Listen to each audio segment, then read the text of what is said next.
Hello, future biologists.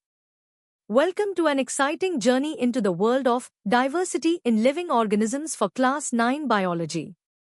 Today, we are diving deep into a fascinating group of plants, Bryophyta, often called the amphibians of the plant kingdom. We'll start with the basics, then gradually explore their unique characteristics, life cycles, and ecological importance across easy, medium, hard, and hardest levels. Get ready to discover the secrets of mosses and liverworts. Let's begin our adventure with the basics of bryophytes.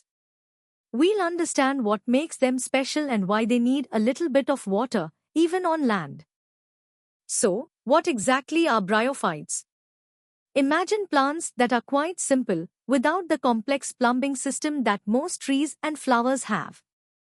These are non-vascular plants, meaning they lack specialized tubes, called xylem and phloem, to carry water and food. They're like the early pioneers of the plant world, making their first steps onto land. They usually stick to moist, shady spots, like damp soil or rocks, where they can thrive and easily find the water they need. Now, why are they called amphibians of the plant kingdom? Think about frogs. They live on land but need water to lay eggs and for their young to grow. Bryophytes are similar. They live on land, but for their reproduction, the male reproductive cells need water to swim and reach the female cells. Their body is also quite simple, not having true roots, stems, or leaves. Instead, they have simple structures called rhizoids, which just help them stick to surfaces. Common examples you might see are mosses, like Funaria, and liverworts, like Marchantia. Time to test your understanding. Here are 3 quick questions based on what we just learned. Take a moment to think about them. First, why are bryophytes considered non-vascular plants? Second, can you name 2 examples of bryophytes? And finally, what's the main reason bryophytes are called amphibians of the plant kingdom? Good luck! Ready to dive a bit deeper? At the medium level, we'll explore more about their structure, their unique life cycle, and why that amphibious tag is so important. Bryophytes prefer damp, humid, and shady environments, which is key to their survival. Unlike more complex plants, their body isn't fully divided into true roots, stems, and leaves. Instead, they have simple, multicellular structures called rhizoids. These aren't like the roots of big trees that absorb water. Rhizoids primarily help the plant anchor itself to the ground or rocks. This simpler structure means they can't grow very tall, staying close to the moist surfaces they depend on. The term amphibious truly captures a critical aspect of their biology. While they live on land, their sexual reproduction is entirely dependent on water. The male gametes, or sperm, are flagellated, meaning they have tiny tails that allow them to swim. They need a thin film of water, like dew or rainwater, to swim from the male reproductive organ to the female reproductive organ to fertilize the egg. Without this water, reproduction simply cannot occur, limiting their distribution to moist areas. Bryophytes also show an interesting life cycle called alternation of generations. This means they have 2 distinct stages, a dominant, independent gametophyte, which produces gametes, and a sporophyte, which produces spores. The gametophyte is the green, leafy part you typically see. The sporophyte, which grows directly out of the gametophyte, is usually smaller, shorter-lived, and depends on the gametophyte for its nutrition. We can broadly classify bryophytes into liverworts, which often have a flat, ribbon-like body, and mosses, which have a more upright, leafy structure. Now, let's challenge your understanding with 5 questions. Think about their habitat, how rhizoids function, the concept of alternation of generations, differences between liverworts and mosses, and what would happen if a bryophyte habitat completely dried out. Pause the video if you need more time to think. Good job! Alright, let's step up to the hard level. Here, we'll analyze their evolutionary significance, delve deeper into their life cycle, and understand their crucial roles in ecosystems. Bryophytes hold a pivotal place in plant evolution as they were among the first plants to colonize land.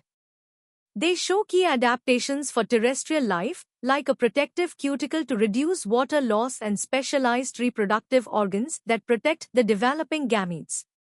However, their continued dependence on water for fertilization remains a significant limitation, preventing them from fully conquering drier environments. This makes them a fascinating bridge between aquatic algae and the more complex vascular plants like ferns and flowering plants. Their life cycle is dominated by the gametophyte, which is the haploid, photosynthetic stage that you typically see. This gametophyte produces gametes.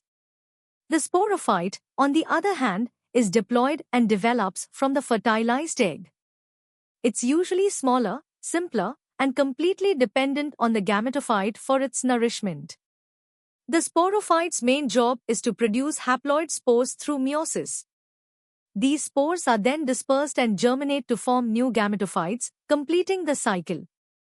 This dependency is a key characteristic distinguishing them from vascular plants.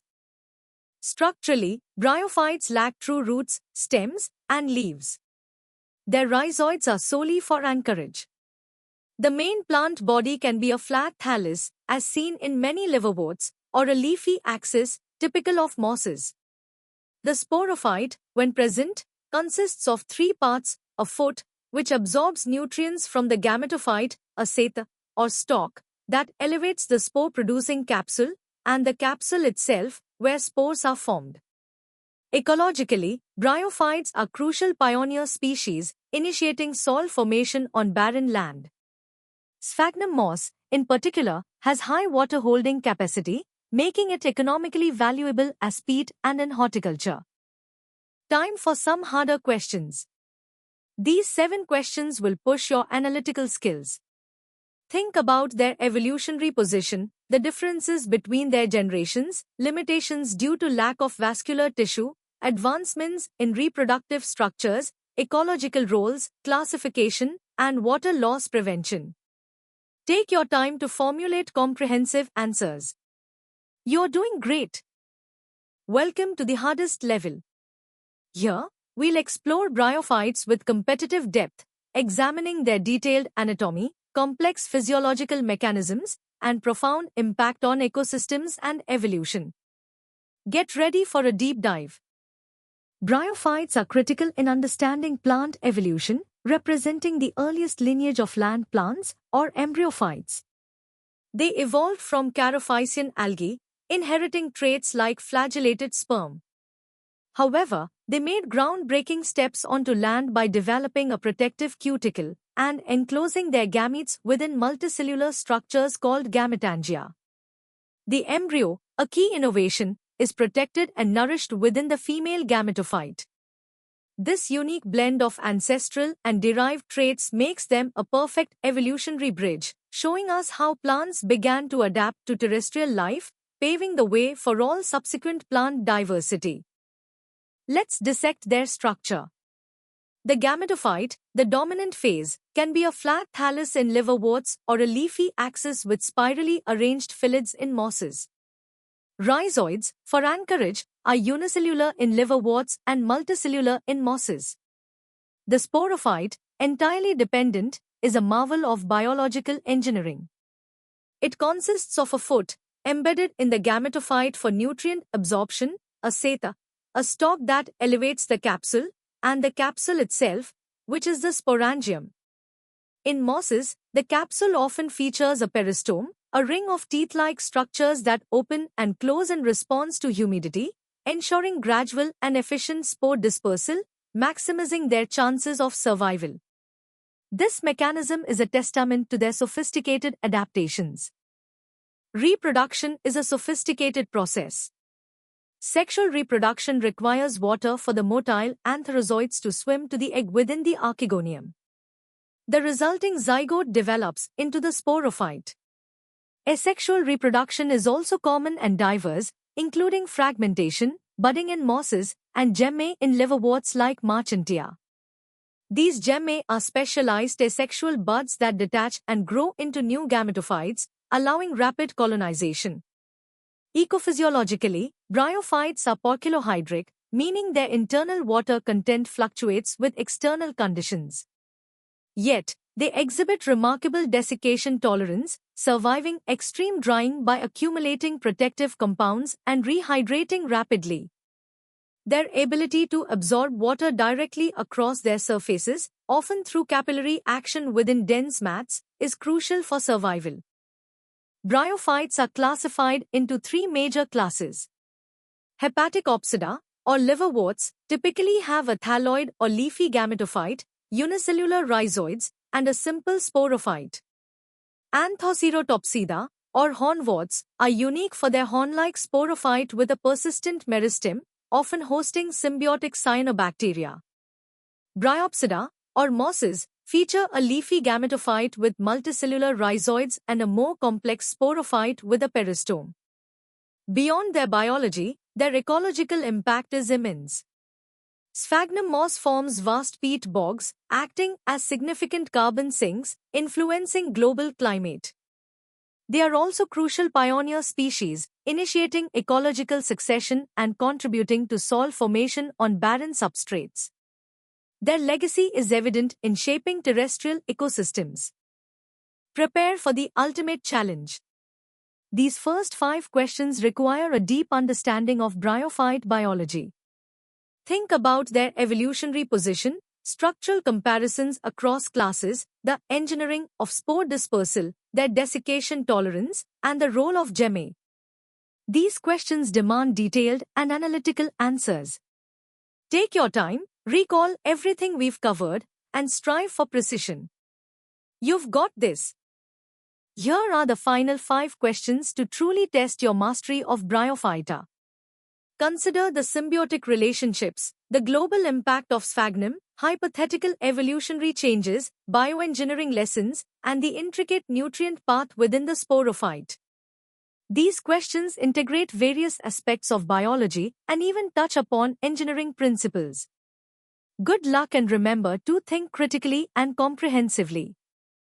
This is your chance to shine. And that brings us to the end of our deep dive into Bryophyta, the fascinating amphibians of the plant kingdom. I hope you've enjoyed exploring their unique adaptations, life cycles, and ecological significance across all levels of complexity. For more such engaging and comprehensive educational content, make sure to visit synapse.omaps.in. Don't forget to like this video, share it with your friends, and subscribe to our channel for continuous learning. Keep exploring, keep questioning, and keep growing. See you next time.